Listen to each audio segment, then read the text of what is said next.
hay varios conceptos que hoy día son de uso relativamente habitual y tienen que ver con información que vamos dejando cada uno de nosotros, de nosotras, en las redes donde entramos en Internet, si quieren. Vamos a hablar hoy día de Big Data y de inteligencia artificial.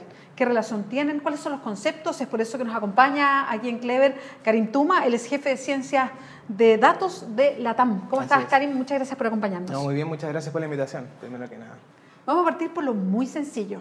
Cuando hablamos de Big Data, ¿a qué nos referimos? Bueno, Big Data es una herramienta que nos permite y nos facilita desarrollar inteligencia artificial. Ya eso podríamos definirla por ese estilo.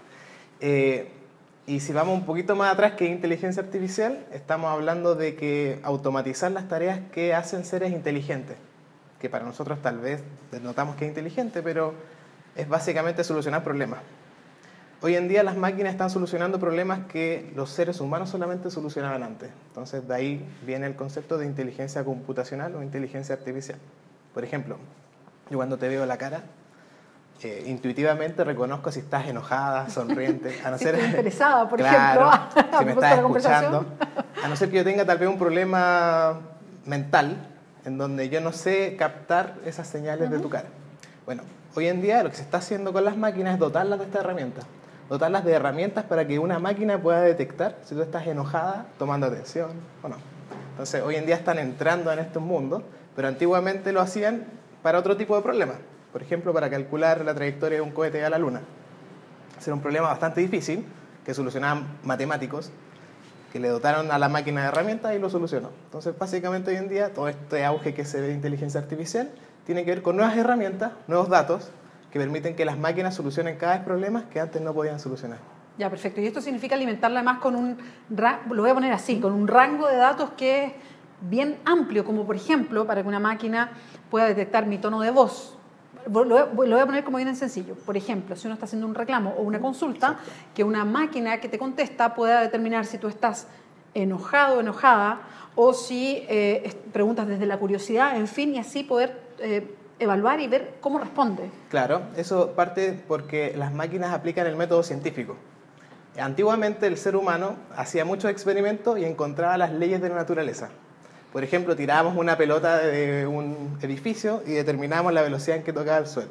Con muchos experimentos logramos determinar que hay un patrón que se llamaba gravedad. ¿Ya? En la naturaleza hay muchas leyes. Cuando uno habla de leyes es porque ya encontró el patrón. Lo que hacen las máquinas con datos es buscar estos patrones dentro de mucha información. Hoy en día, como hemos acelerado la capacidad de medir cosas, también hemos acelerado la capacidad de predecir cosas. Porque estamos buscando estos patrones ocultos, que tal vez no son leyes, pero que sí se encuentran en mucha información. Entonces, como la tecnología ha avanzado para yo poder capturar, almacenar y procesar mucha información, cada vez soy capaz de encontrar patrones más difíciles de encontrar. Como por ejemplo, el sentimiento de una llamada telefónica. Necesito muchas llamadas, saber que esa llamada fue un reclamo, para recién ahí determinar los patrones en la llamada que me ocasionan un reclamo. Es método científico, solamente que más moderno. Ahora, la Big Data o el Big Data tiene una aplicación infinita en todo lo que hacemos y tiene que ver además con una huella que vamos dejando las personas en toda nuestra interacción hoy día en la compra, en la venta, en el trabajo, en fin. Exactamente. Todo el valor que se puede determinar de estos patrones que yo te digo, por ejemplo, que hace que tú compres un pasaje a Arica en vez de uno a Puerto Montt, tiene que ver con tu comportamiento previo a la compra. Entonces, mientras podamos ser capaces de detectar todo este flujo de eventos que te ocasiona comprar este pasaje, entre más dentro nos metamos a medir eso, más posible es crear estos patrones que te permitan predecir la compra o no. Lo mismo que hace Google o Facebook, cada vez que tú buscas en Facebook, sí, te estás alimentando un patrón de después cliquear un banner, por ejemplo. Cada vez que tú le das like a un artículo en Facebook, te estás alimentando una gran base de conocimientos que te está generando características sobre Facebook, en donde después ellos te clasifican. Ahora, ¿cuánto de todo esto está en un margen en que hay información que es particular mía o que puede ser privada mía y que se ocupa en general? Por ejemplo, para hacer negocios. ¿Dónde está el límite o existe el límite? Te lo pregunto en sencillo. Yo soy dueña de mis emociones. ¿Por qué alguien podría tratar de establecer un patrón en ella y que le sirva para su negocio, por ejemplo. Claro. Bueno, ahí entramos en un punto de vista donde está la diferencia entre lo privado y lo que las empresas pueden rescatar de eso privado para darte el servicio. Ya. Por ejemplo, una empresa de telecomunicaciones tiene que saber en qué sitios estás navegando porque ella te está dando algunos gratis. Entonces, con la excusa de ese servicio, tienen que almacenar necesariamente cada sitio al que tú te conectas, ¿ya? La normativa europea, que es la más moderna, hace la distinción entre qué datos puedo guardar para darte un servicio, de qué datos puedo guardar para encontrar un patrón que me determine si tú eres un tipo de persona A o B. Perfecto, y esa fue como el gran servicio cambio. comercial, ya, Exacto. perfecto. Entonces, todo lo que es servicio vive en un mundo en donde la data no está personalizada, en donde tú no eres Beatriz Sánchez, sino que eres el cliente A0103. Exacto, y que viene a componer toda esta base de datos que no es Exactamente. necesariamente para mí, sino que es una fórmula que se ofrece. Exactamente, y se transforma esa data en un servicio de analítica, donde analítica la definimos como la mejor respuesta no fenomenológica a algún evento. Vale. Quizás lo que tenemos más cerca, y por eso te hacía la pregunta respecto a la privacidad, Sí. es a propósito de las últimas elecciones.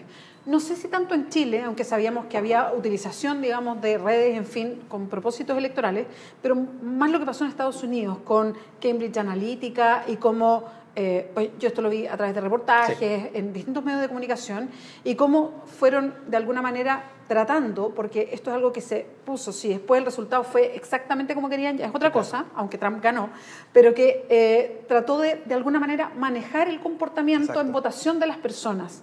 Entonces, ¿cuánto de todo esto, o cómo va a cambiar nuestra relación en general, y aquí más allá de las elecciones, con la aplicación de este tipo de datos que son gigantes? Bueno, básicamente lo que ocurrió en ese proyecto fue que se tomó información de Facebook y se generaron 50.000 reglas diferentes de intención de voto. Y esas reglas no tenían nombre, no tenían apellido, sino que decían, esta persona que cliquea este tipo de cosas está más afín de votar si tú le dices que vas a hacer este tipo de cosas. Entonces, básicamente ahí la data dejó de ser data de Beatriz Sánchez y pasó a ser una regla. Hoy en día las reglas no están reguladas. O sea, eso es legal, Eso es completamente legal. pero porque no está regulado, digamos. No está porque existe regulado nomás. y también porque es un salto de fe, por alguna manera. Ya. No tiene una certeza absoluta de que el 100% de esas personas que hacen este tipo de comportamiento va a votar o no, ¿ya? Y por eso se ampara básicamente en la ley de lo probable. Y en la ley de lo probable, ahí es donde ocurre la competencia entre las diferentes empresas o candidatos que tengan mejores modelos. ¿Y cuándo vas a tener mejores modelos? Mientras puedas acceder a la mayor cantidad de información posible. Por eso, por ejemplo, en Estados Unidos, las agencias que califican si tú eres sujeta a crédito o no, comparten todos los datos. Porque así se asegura la regulación de que todas las agencias que clasifican riesgo de crédito tienen la misma información. Lo más probable es que hacia adelante, si no se regula la generación de estas reglas, se regule el acceso a la información, donde sea homogéneo, en donde un candidato A y un candidato B puedan acceder a la misma información de origen para encontrar estas reglas. Claro, porque si no habría una suerte de competencia desleal. Exactamente, digamos. porque el valor, la materia prima, estaría monopolizándose. Exacto. Y hoy en día la materia prima está monopolizada en estos grandes actores digitales, que son Google, Facebook. Exactamente. Bueno, y de hecho, por algo es que el dueño de Facebook, el creador, Mark Zuckerberg, tuvo que dar explicaciones a la Unión Europea, al Congreso de Estados Unidos, a propósito de la utilización de Facebook para la última elección. Pero él tiene el monopolio Sí. de la producción de datos. Y ese es el monopolio que él o va a quebrar o él va a heterogeneizar el acceso. ¿Y cómo podría hacerse, por ejemplo? Hoy en día se hace, hay una comunidad de desarrolladores dentro de Facebook que disponibilizan información, pero para servicios que el mismo Facebook provee. Ya, No o sea, es sigue siendo cerrado. Sigue siendo muy cerrado porque es el gran valor de Facebook. Vale lo que vale en la bolsa por eso, por ese monopolio. Nada, en realidad nada en los servicios digitales es casualidad. Todas las empresas que tienen algún tipo de valor se las valoriza por la cantidad y calidad de información que tienen. Cosa que uno aprendió con el tiempo, ¿no? Sí, Al claro. principio uno decía, ¡oh, qué plataforma más exitosa! Pero básicamente el valor estaba dado en otra cosa. Claro. Ahora, que se trance con un valor tan gigante cuando las personas operan de buena fe, poniendo datos sin tener esa... Porque cuando, yo me imagino, cada uno entró a Facebook, a Twitter, yo no tengo Facebook, por ejemplo, nunca tuve, pero tengo Twitter, y que tú entras a estas plataformas de buena fe porque dices, mira, me sirve para relacionarme, en fin, y tú vas dejando una serie de datos que van alimentando algo que después tiene un valor. Cuando tú no tienes esa conciencia como persona usuaria, hay algo que falta, ¿no? Claro.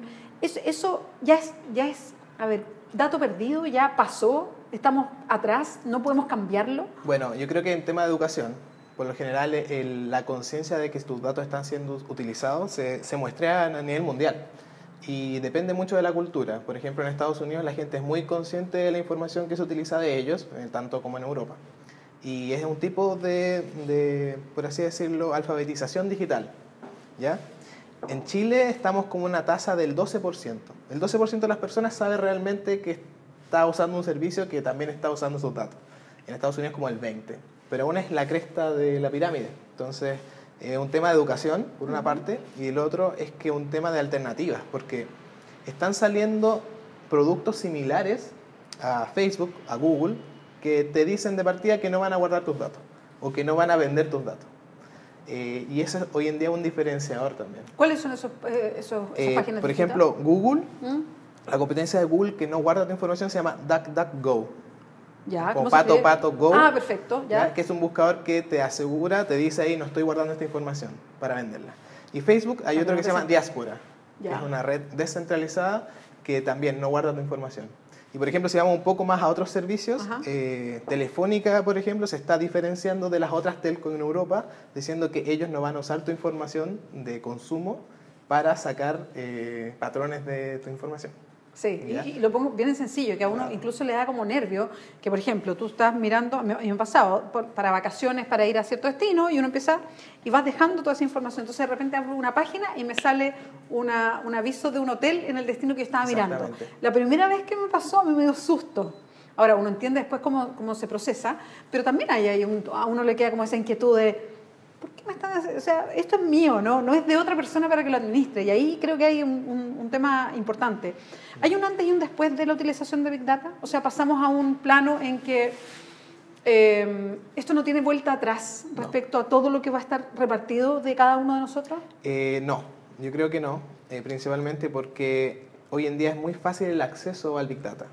¿Ya? Esta tecnología que antiguamente la tenía que comprar una gran empresa, comprar 1000 máquinas y tener sus servidores propios dentro de un edificio, hoy en día cualquier persona con una cuenta gratuita puede tener Big Data. ¿Ya? ¿Y cómo? Entrando a... hoy en día hay 3 grandes proveedores de Big Data como servicio en la nube, por así decirlo. Ya, perfecto. Google, Amazon y Azure. Entonces, de alguna manera, hoy en día está mucho más democratizado incluso. Lo que sí no está hoy en día, que yo he visto en Latinoamérica, es la conciencia del valor de los datos. Hoy en día en Chile aún las empresas botan la información. Entonces ahí podríamos tener un poco de resguardo de que las empresas chilenas están como 5 o 10 años atrás de las estadounidenses, porque para hacer analítica avanzada, que es esto a lo que estamos hablando, tú necesitas tener por lo menos 5 o 10 años de información. Y eso aquí no existe. Entonces, o sea, aquí la información se ha ido borrando, perdiendo. Sí. Hoy en día recién está empezando la conciencia a guardar los datos. Entonces, o sea, que podríamos aprovechar de hacer una mejor ley a propósito que estamos partiendo para partir en regla, digamos, para ¿no? partir bien, exactamente. Diferenciar las aguas, lo que es servicio de lo que son patrones. Y cuando nos metemos, por ejemplo, en cosas que son un poco más complejas, como por ejemplo la salud, las fichas médicas, la regulación sobre lo que yo puedo sacar como patrón para discriminar o lo que puedo sacar como para mejorar el servicio de salud, ahí la regla que divide eso es bien angosta, ¿ya? Y la ley tiene que crearse muy bien para dividir las aguas, ¿ya? Karim Tuma, muchas gracias por acompañarnos hoy día. Muchas gracias a ti. www.diarioclever.cl